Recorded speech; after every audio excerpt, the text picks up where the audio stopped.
நன்றி, உள்ளம் நிறைவுடன் நன்றி, பரிசுத்தர்க்கே நன்றி, தேவகுமாரன் இயேசுவை தந்தார். பலவீனன் பலவான் என்று சொல்வார், தரித்திரன் செழித்திடுவார். தேவனின் செயல் இதுவே நமக்காய். பலவீனன் பலவான் என்று சொல்வார், தரித்திரன் செழித்திடுவார். தேவனின் செயல் இதுவே நமக்காய். நன்றி. கிளாடிஸ் எயில்வர்ட்னு ஒரு மிஷினரியோட கதை தான் நான் இன்னைக்கு உங்களுக்கு சொல்ல போகிறேன். குடும்பத்தின் வறுமை காரணமாக சின்ன வயசுலேயே படிப்பை விட்டு வீட்டு வேலை செய்ய ஆரம்பித்தாங்க. அவங்க லண்டன்ல தான் பிறந்து வளர்ந்து வந்தாங்க. அவங்களுக்குள்ள ஒரு அளவு கடந்த தாகம், தேவனுடைய ஊழியம் செய்யணும்னு சைனாக்கு போய் தன் ஊழிய பணிய ஆரம்பிக்கணும்னு சைனா இன்லாண்ட் மிஷன்னு ஒரு அமைப்புல போய் விசாரிச்சாங்க. அங்க அவங்களுக்கு பயிற்சி கொடுத்தாங்க. ஆனா படிப்பு அறிவு இல்லாத காரணத்தினால அவங்களால அந்த பயிற்சியை சரியா முடிக்க முடியல. அதனால அந்த அமைப்புல இருந்து கிளாடிஸ சைனாக்கு ஊழியம் செய்ய போக தகுதி இல்லாதவங்கன்னு நிராகரிச்சிட்டாங்க. ஆனா கிளாடிஸ் எப்படியாவது சைனாக்கு போய் ஊழியம் செய்யணும்னு வைராக்கியமா இருந்ததுனால யார் உதவியும் இல்லைனாலும் தனியாவது போகணும்னு முடிவு பண்ணாங்க.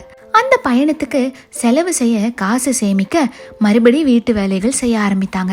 அவங்க பயணத்துக்கு தேவையான காசை சேகரித்து விட்டு சைனாக்கு கிளம்ப முடிவு செஞ்சாங்க. ஆனா அங்க போய் எங்க தங்குறது, எங்க ஆரம்பிக்கிறது ஒண்ணுமே தெரியாம இருக்கும்போது ஜெனி லாசன்னு ஒருத்தங்க அறிமுகமாகறாங்க. அவங்க ஒரு ஆர்ஃபனேஜ் நடத்திட்டு இருந்தாங்க.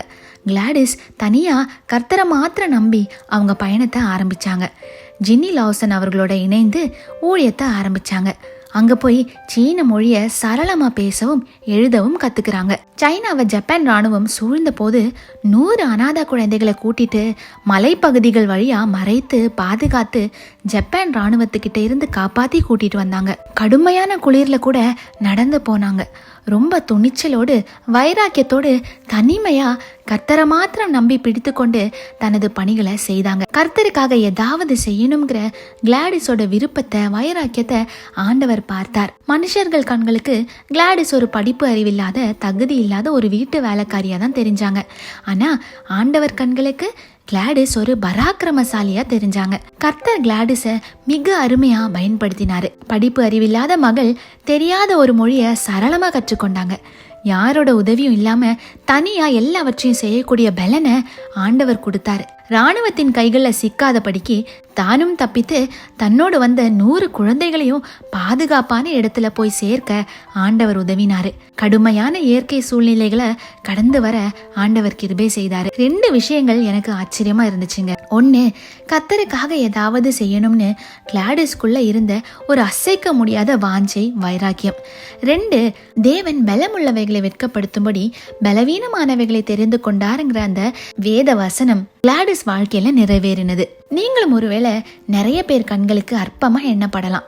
அநேகர் உங்க வாழ்க்கையை பார்த்து இவங்க எங்க முன்னேற போறாங்க, இவங்கெல்லாம் இனிமே மேல வரவே முடியாது, இவங்க கடைசி வரைக்கும் இப்படியே தான் இருக்க போறாங்க அப்படின்னு உங்களை தாழ்த்தி கொண்டே இருக்கலாம். ஆனா மனுஷர் முன்னாடி அற்பமா எண்ணப்படுற உங்க வாழ்க்கை கர்த்தர் முன்னாடி விலையேற பெற்றதுங்க.